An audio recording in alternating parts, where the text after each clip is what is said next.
Out of the theater review of the Odyssey, I saw the 10 a.m. show because it was the only one by the time I decided to go see it that had decent seats. And they gave out posters, so hey, it's a win.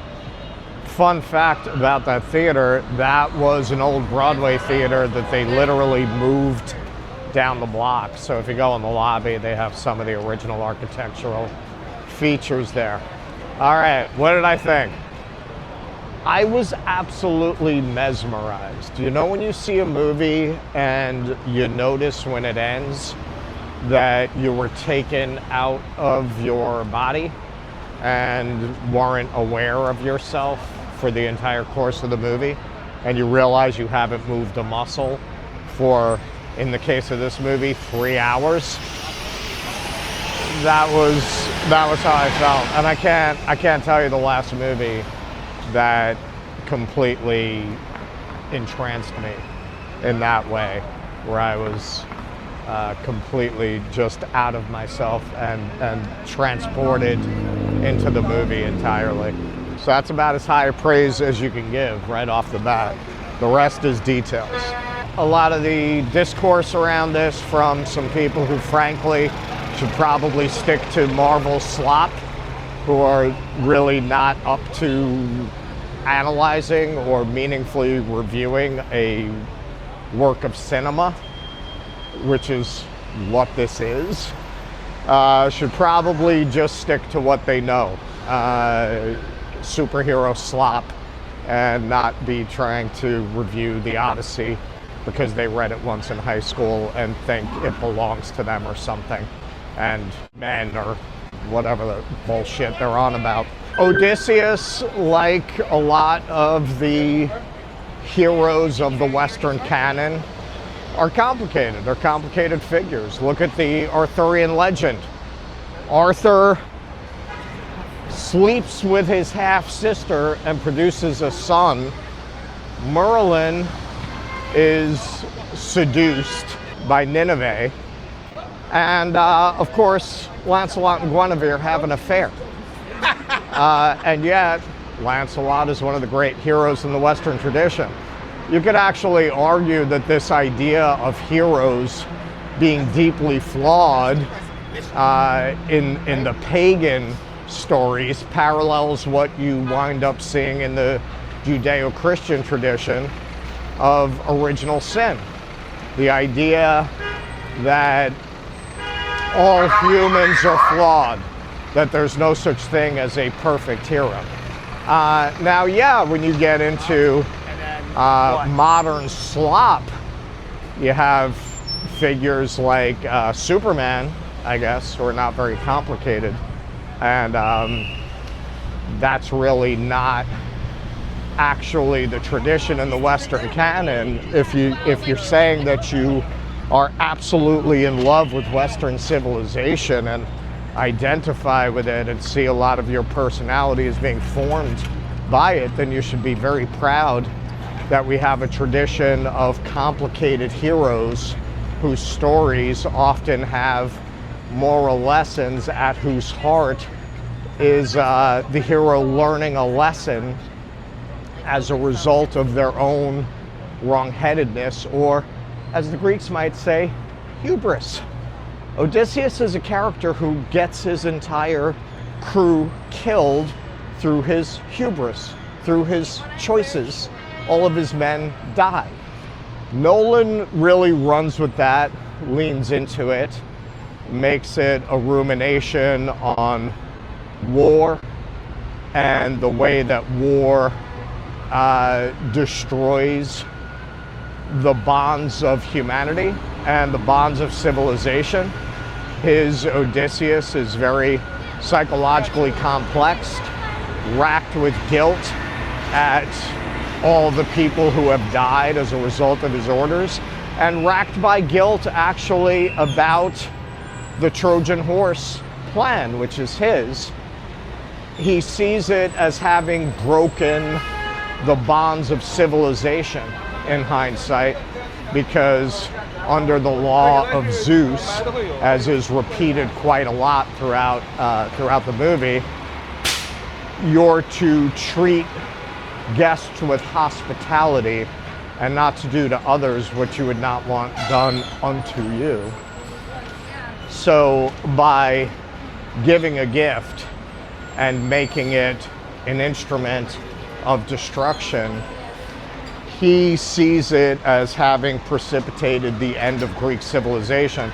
And Nolan very cleverly weaves in the mysterious sea peoples as kind of a background presence in the movie, that the sea peoples are raiding these cities, and that civilization is going to be destroyed. And he sees the Trojan War and the introduction of the Trojan horse as the thing that precipitated the arrival of the sea peoples. The sea peoples, God's judgment on them for what they did to Troy. And he's also racked by guilt for what they did to Troy. They show that, what do you think when they sack Troy? They gave out candies. They raping and pillaging is portrayed in the movie, not in a graphic way, but it's clear enough. The negative reaction to the translation and the movie is coming from people feeling like their deepest values are being attacked. What are those values? I think with the translation, it's the idea that there can be heroes. And I also object to that. I have young kids, and I want them to read stories about brave people doing dangerous things in order to do what's right. I think that's something children should read. And I think people, when Odysseus is removed from the status of hero, it feels like the idea of a hero is being degraded. And you have, these ridiculous half-baked academics on sites like the Free Press talking about how a movie like this is undermining our heroes. No, it isn't. No, it isn't. How is Odysseus some uncomplicated hero? And why exactly do you want that? Are you 12? Are you 12? Like you need your heroes in tights and capes and absolute moral clarity? Like, that's for children. It's for children. To see like middle-aged men and women losing their shit about concepts that really are central to Greek storytelling. Like, you're going to talk about the Greeks and you're going to have an issue with the Greek heroes being deeply flawed and afflicted by hubris and brought low by their own choices. That's literally central to Greek storytelling and mythology. A pride in the face of the gods. Odysseus has it, and that's very much woven in here. Nolan, I think, did a great job kind of suggesting, without being overbearing about it, he kind of saves this for the end, spoiler, that it parallels the way that we in our own time have broken the bonds between us. And he seems to be saying that similar to the moment in time that he sets this story, the moment in Greek civilization, a moment when it's on the wane or on the way out, that's where we are. That we've broken the bonds between us, and as a result, civilization is coming to an end. Matt Damon, for what Nolan is going for, a human-sized, deeply flawed hero who doesn't need to be, pumped up and jacked like The Rock, like he didn't want that aesthetic. I thought it worked, and actually, if you've ever been around people who work construction, they tend not to be big while being incredibly strong. Like if you have real muscles, yeah, you're not big like that. That's gym muscles. That's air muscles. Like people who are really strong usually are not big that way. They just have very dense muscle. So yeah, I thought having like a human-sized, real-looking actor like Matt Damon, it worked. The big question, Elliot Page. I said I can't imagine I'm gonna watch the movie and come away not saying it was distracting. Not really. Not really, because the movie itself had such a clear vision, and it was so thematically cohesive and aesthetically cohesive. If that's what you were thinking about watching the movie, this probably just isn't a movie for you. It was just amazing to be transported to that world, the recreation of the Greek triremes, all of that was amazing. Nothing looked like CGI crap. Everything looked practical. It looks like he used a lot of practical effects, including with the Cyclops. As I suspected, using Travis Scott, the rapper, to do a choral element, and having, beyond Lupita Nyong'o, they also had some mixed race. You had some black soldiers. There was a black suitor in the home with Penelope. Yeah, he kind of did what we've been doing in theater since the 50s, just blind casting when you're dealing with these kind of classical works. It worked fine, just like it does in theater. As long as you're consistent, it's fine. It's not a problem. Besides that, I mean, frankly, there was trade with Africa during that period. One of the most famous and beloved actors in ancient Rome was actually a black African. So the idea that there were no black Africans in that world, that's actually false. Now, okay, I will grant you, did you have black Africans who would have been at the house as a suitor to a widow to a king? Probably not, but again, if that kind of thing keeps you up at night, you should probably just stick to like Avengers Doomsday. That's coming out later this year. That's probably more your speed. This probably is just not a movie for you, if that's the kind of thing that really bothers you. But I thought he made it work. In terms of, there's been a lot of talk about going with kind of natural American dialect. Not a problem. I have long observed from my experience directing, you can sell anything if you do it well and you're consistent. Like if you're gonna go in that direction, if you're gonna use dad, which ancient Greek did have affectionate diminutive for father, I think it was tata, that for them would have been like saying dad. You can't do that and then later on have people say father, unless you're trying to make a class distinction. But yeah, as long as you're consistent. Once in the entire movie, Odysseus says, let's get off this fucking beach. Yeah, because soldiers and sailors never use that kind of language. Like, yeah, he chose to try to make it more immersive, as if you are watching real events as they would have experienced and perceived them. Again, not a problem, because he's consistent with it. The American accents, not a problem, because he's consistent, and he's got a great lineup of actors. Anne Hathaway, I know she can annoy some people because she's such a theater kid. She's one of the most underrated actresses around. I thought she was brilliant in Les Miserables, in the film adaptation. And yeah, she's very good here. Robert Pattinson is very solid, is kind of like the closest thing you get to an antagonist to Odysseus, although they don't meet up until the end for obvious reasons. Travis Scott, the rapper, who again, all this consternation. Yeah, it was very much like the way theater productions have been handling choruses for a long time, drawing a connection to R&B and rap and spoken word. And he's probably in the movie for all of 5 minutes, if that, probably less than that. He sets up the movie and he brings you into the conclusion of the movie, into the climax. By the way, I thought the use of the soundtrack, which for me personally is something I don't usually notice, shame on me, but I don't.